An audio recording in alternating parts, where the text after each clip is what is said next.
Hey, welcome to the Chicken Foot Podcast. I'm Arthur Spooner, and this is Judah Buddha. Hi, guys. You can follow on Twitter for Sexy Legs Buddha.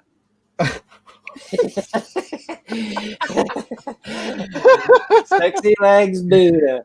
All right. Well, last week we had a sponsor who bought time on our podcast, but we couldn't play it. So apparently I contacted them, and they weren't buying time; they were biding time. Oh, they were biding their time. Yeah. But they decided to buy time this week, and so Judah, go ahead and tell us who the special sponsor is. Well, this is I forget their name. Oh God, we're ready for another lawsuit. This is going to be a class action. They wanted a real specific name mentioned because I was calling them something different than what they're really called. You'll have to just see. I'll play their commercial. That's it. All right. All right. All right. So here is their commercial. We've already posted on Facebook if you've seen that. And here we go. Quick, follow up. Oh, not that one. Are you tired of smearing schmuck all over your face? Does it take you forever in the morning just to get a good shave? Are you wondering, is there something out there that will shave me while I sleep at night? The Pillow Shaver! The ergonomic shape of our two micro-robotic antimicrobial razors are perfect for the clean shave at night. Taking off all your scruff while you sleep soundly and peacefully. There's nothing like our proprietary patent-pending technology that's cutting edge. Go to bed at night scruffy. Wake up in the morning refreshed and totally shaven. It's a close shave and a close call. Go to bed scruffy. Wake up a new man. Call now, and for only $19.99, not only do you get the Pillow Shaver, but everything you need to shave your head, chin, and lip. Patent pending. Prices may vary depending on state. The Pillow Shaver takes no responsibility for any kind of cut, bruise, or bloodshed by any of the razors or product thereof. So the Pillow Shaver, the Pillow Shaver. Man, that's a surprise. And each Pillow Shaver comes with a dirty pillowcase. Oh, nice. Commercial. Yeah. If you look closely, there's like blood stains already. Real blood stains from like. All right. So just a reminder to like, follow, and subscribe, and make all your checks out to Chicken Foot Podcast. That's right. We are on Facebook. Follow our Facebook page. That is, you just go to facebook.com/Chicken Foot Podcast and go to YouTube. Subscribe there. We need subscribers over there. So you go to go to the search thing and go to Chicken Foot Podcast, and we're the first ones that should come up. It's either us or Sammy Hagar or something. You just breaking in and out there. Maybe it's just me. You were like, but go ahead. Well, in the meantime, here's our spot. Quick, follow us.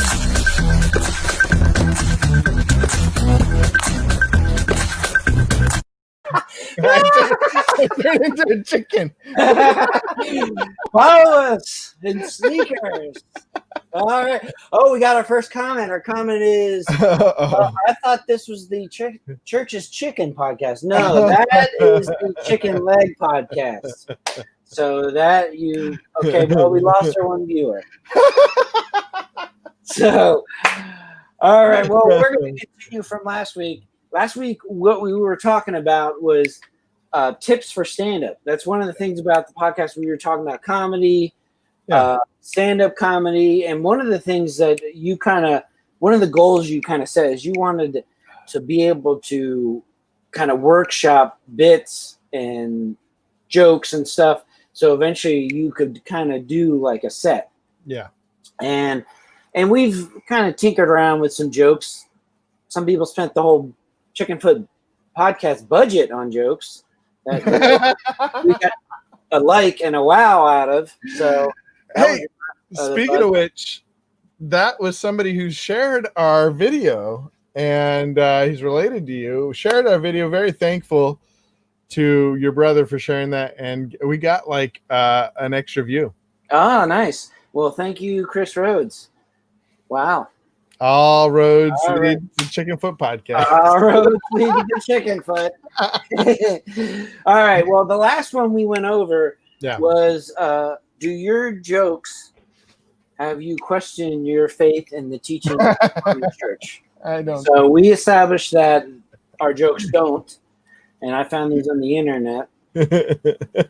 All right. The next one is don't attempt to both write and analyze your material at the same time. Creating ideas is the exact opposite of analyzing your ideas, right? So to write ideas, you're adding different concepts together, different ideas, and then and then analyzing your material. You're kind of breaking it apart a little bit and pulling things out.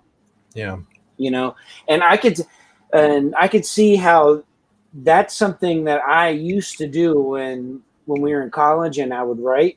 Yeah. And whoops, wrong channel. So Chris, he shared the wrong channel. He was looking for Church's Chicken, which they're having a sale, a 5-piece chicken for $3. I've never met a chicken with 5 legs, but they're only $3. I've seen a chicken with 3 legs. Chicken with 3 legs. So when I used to write, I would be like writing and rewriting the same sentence over and over and over again. And I felt like I wasn't getting anywhere. It was discouraging. It was frustrating.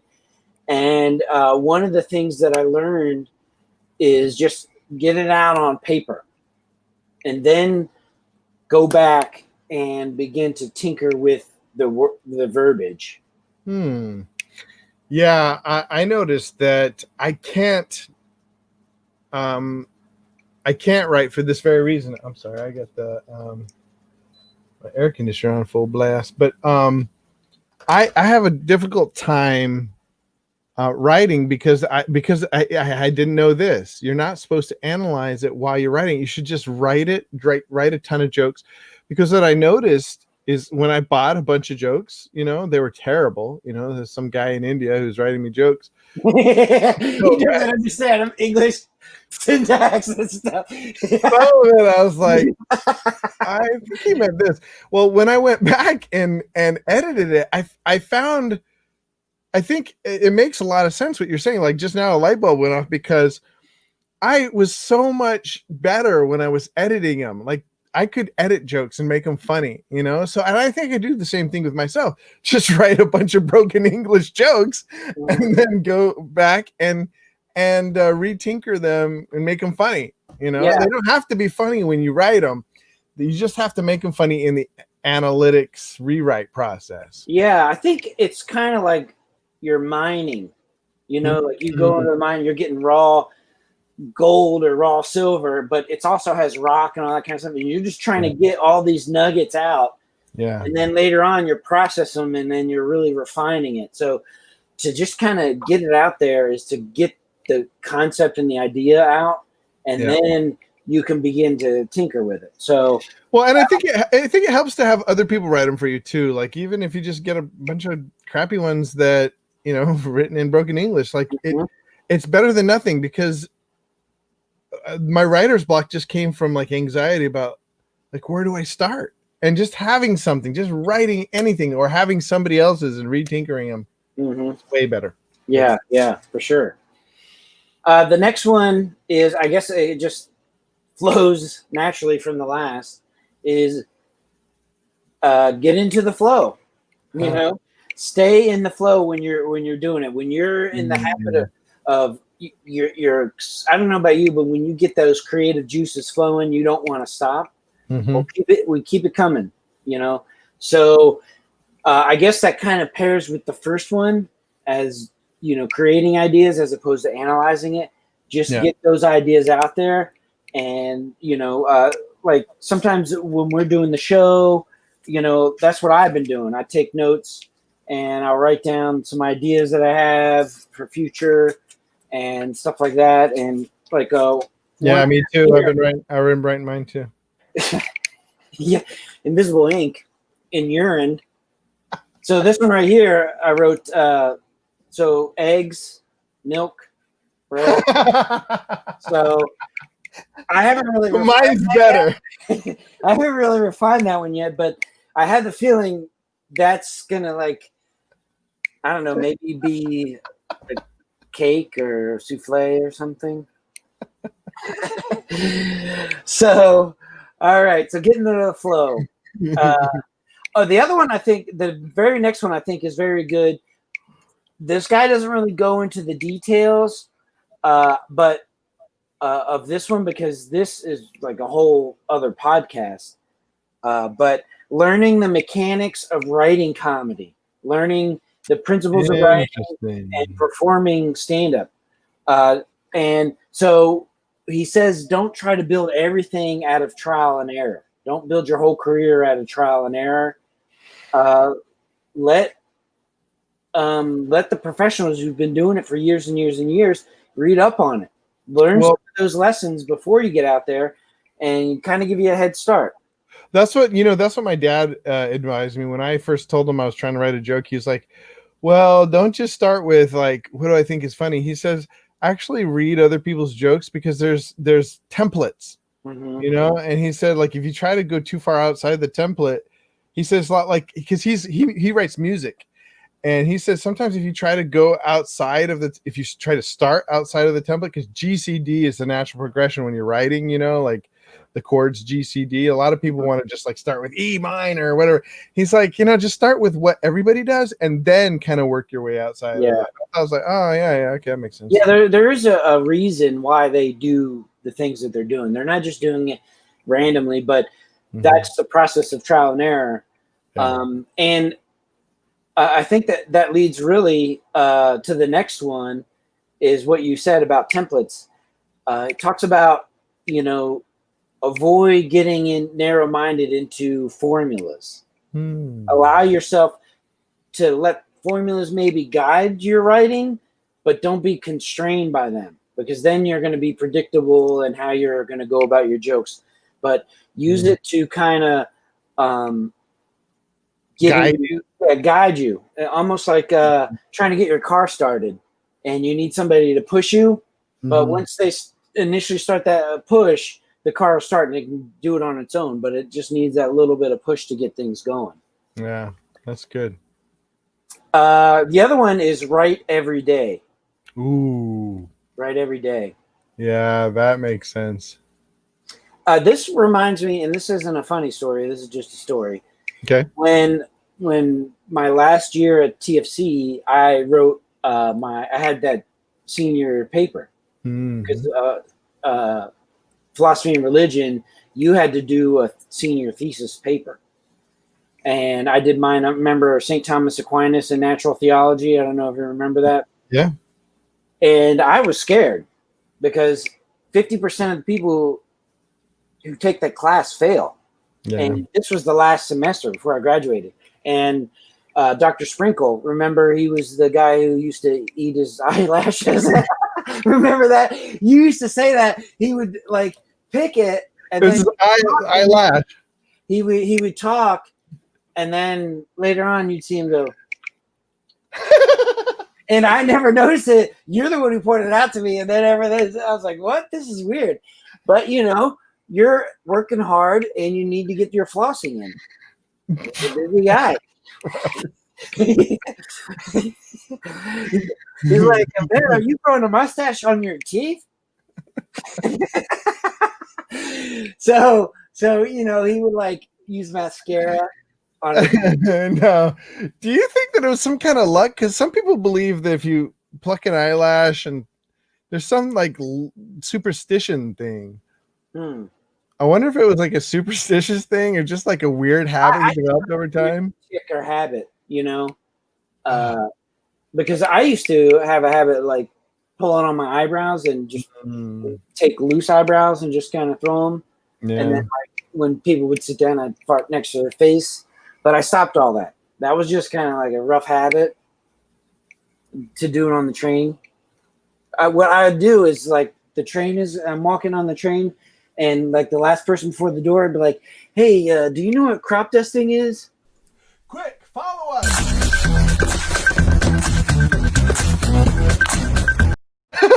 Then I would crop dust them right there. That's where I would do the crop dusting. So, well, anyways, I talked to Todd Dion from TFC Yeah. Falls, and he said that when he wrote his thesis, he would do something every day.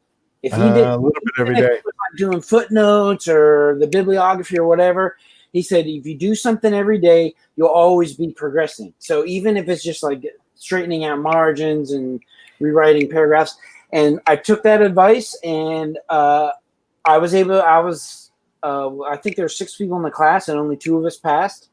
So Pretty awesome. yeah, so I was able to do it. And so that kind of reminds me of that process, is writing down some ideas, some jokes every day. So this is something that kind of gears your thinking so that you're always in the idea of taking what you're seeing and doing and experiencing and hearing or seeing and maybe trying to wrap it up into a joke, which goes into the next point he makes is allow ideas to evolve. He says, great comedy isn't written, it's rewritten. So I think it goes back to the idea of what we're talking about. You're mining some material, but then you're this is the analyzing part. So like, don't be afraid of being derivative. Like it's okay to use other people's ideas, but just kind of make it like evolve other ideas or something. I don't think he's saying use other people. I mean, you ideas come from anywhere. Inspiration comes from anywhere.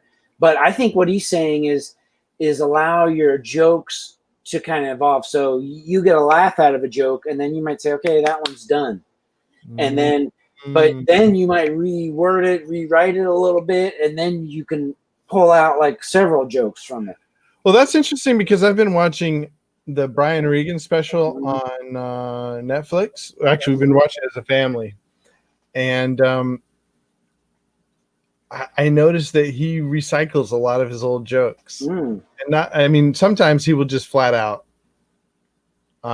say, the old joke, but he will tweak them and he'll fit them into like these visual presentations, little videos, montage, video skits that he'll do. Yeah. And so I was like, oh, okay. Because I still find it enjoyable. And even though I know it's his old joke, I still like his old joke. Yeah. It's almost like watching a band. You're waiting for their hits, which, by the way, I am taking this from an article. The author of the article is Joseph Smith. Because Mormon. That was a reference to the earlier joke, but forget about that. The magic glasses.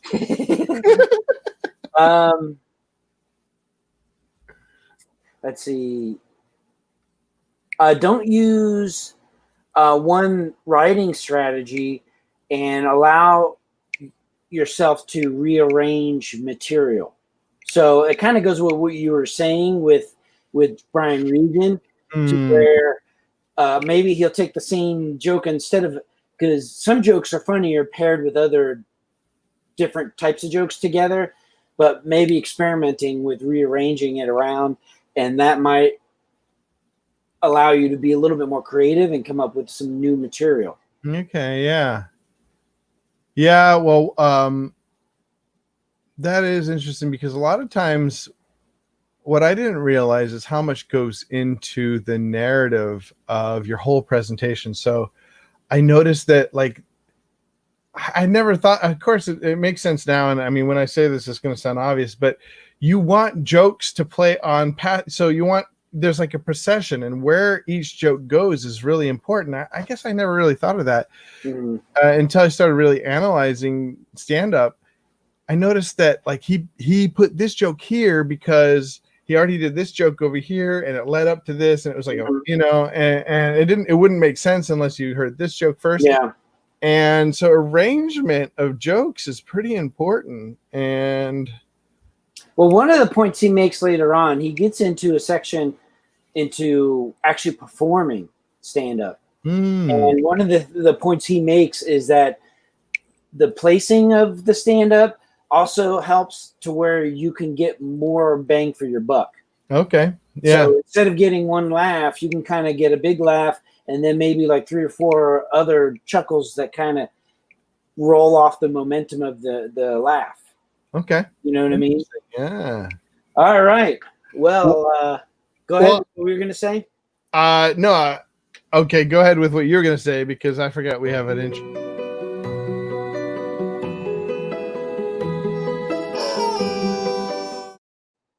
Yes. So I've got a story. Oh, yeah? Well,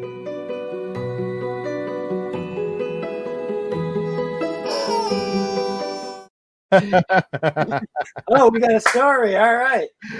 Well, it's not so much a story. Like the story itself isn't that funny, but what I did with it. So recently, I was going to bed. And I look up in the corner, and where the trimming meets, there's a big gap, and there was this big spider butt hanging out.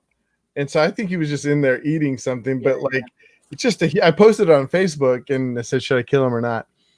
And so that was a little traumatic because I woke up the next morning and he wasn't there. I don't know where he is, but he's somewhere. Well, so that inspired me for the next round of jokes. So I'll read you a couple that I got. Okay. Now these are raw, have not been edited or changed. I'm gonna say them again next week or some other time, but they're gonna be polished. These are unpolished. Okay. Okay. I'm not sure what's more terrifying, finding a spider in your pillow or worrying about 45 million other spiders you didn't catch. Needs polishing. Not sure if I have night terrors or I just tangle in a spider web at night and start freaking out until I wake up.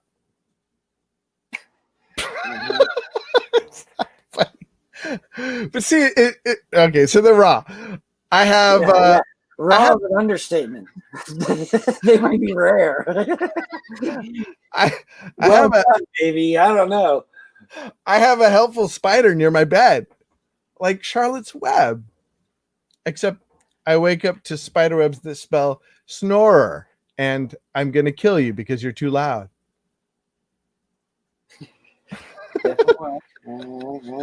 It's a dull blade at this point. So we actually gained a viewer from that. I watched it. So we just doubled our viewership on those jokes, man. Quick, follow us. So those are the ones I have a bunch of those. I'm going to work on them and I'm going to present them to you. So now you can go back and listen later and say, okay, that's how bad they were. And after a little polishing, they actually made me giggle. Yeah. Well, when you said the first one, the first thought I had was, you couldn't catch the spider. What was the beginning of it?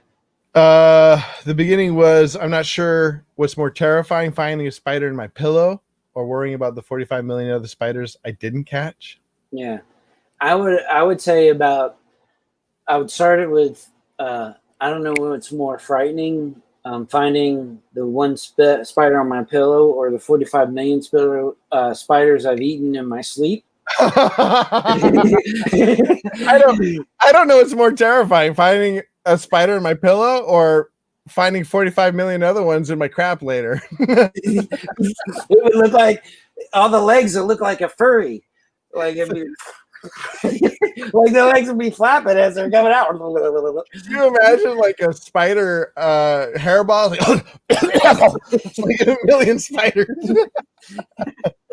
Oh man, that reminds me of when you're talking about spiders. Remind me when I first moved to Mississippi, and I was looking for a job, and the first job I got, because I went to seminary there, is I talked to one of the other students, and he did security at night. Basically, he would go to the school and, at least once during the night, he would go there, make sure all the doors are closed and make sure nobody gets in there and stuff.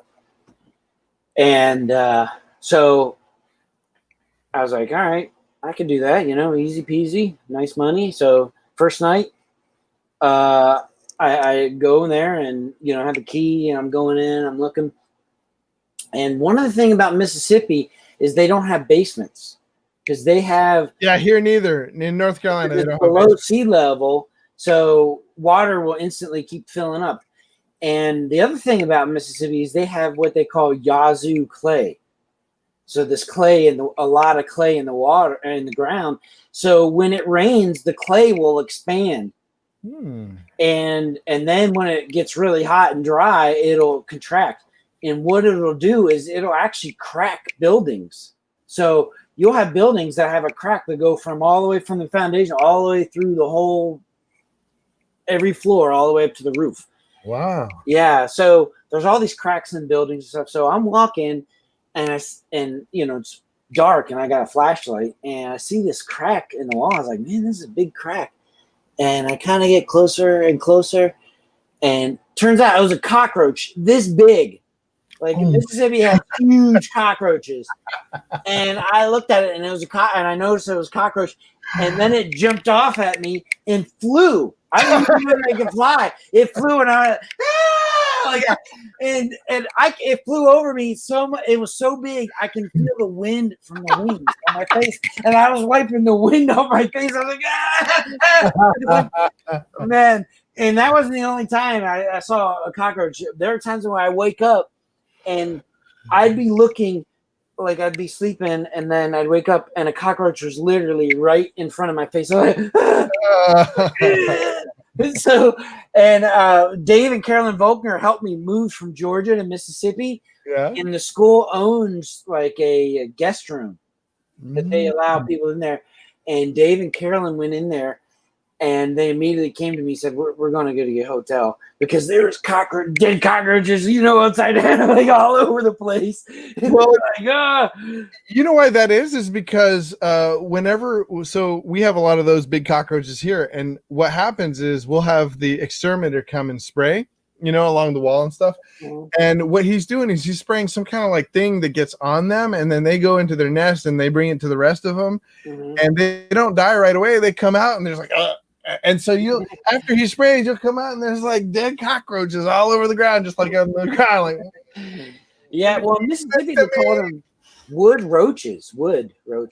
Yeah, they're the kind of like, they have big see-through wings. Oh, man, they're so big that at night I could look, there'd be like lights in the parking lot, and I could see them running across the street in the parking garage. Oh, get out of here. I'd be like, I'm not kidding. You could see movement.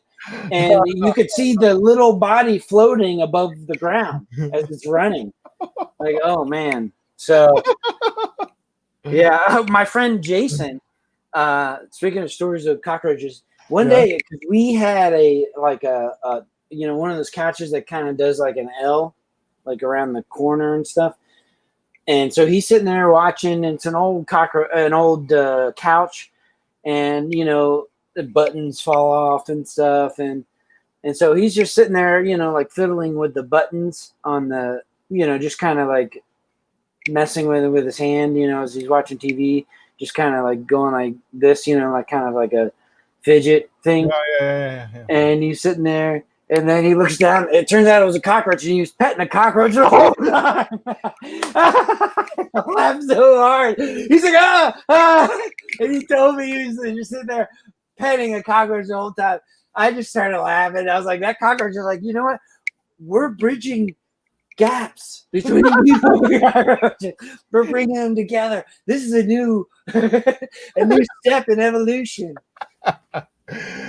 Yeah, living in the South, man, you got to get used to cockroaches. The big honking ones. Oh, man. What do you call them? The wood cockroaches. Roaches, man. They're so disgusting. Oh, man. And one of my roommates, he never even seen a cockroach before. Yeah. Well, if you're from the North, you don't really see. Well, you get those little tiny ones, but they're not really prevalent. Yeah. Yeah. Those little teeny ones, these cockroaches eat birds. It's true. That reminds me of a story.